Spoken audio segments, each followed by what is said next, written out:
सारे भाइयों ने राम राम भाई। रात के बज रहे हैं 2। आज जाना है हमने मंदिर पे। होली की धोख लग गया करे। खरक राम जी जींद मंदिर है भाई, सत्य निराकार का। होली पे मेला भरे है, लाखों में जनता हो भाई। हम तो रात ने 2 बजे लेकर लिए थे, क्योंकि दिन में तो बारिश को नहीं आती फिर धोख मारने की। देख लो भाई मंदिर की सजावट एक नंबर की कर रखी थी जमा।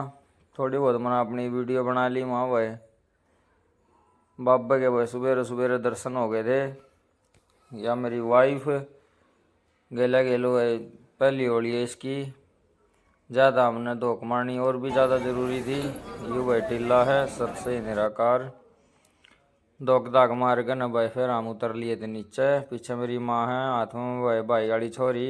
अरे भैया धोख मार के न लास्ट जगह फिर भाई मेड़ा में से लगे दिवाया मन खिलौने जो इसने लेना था।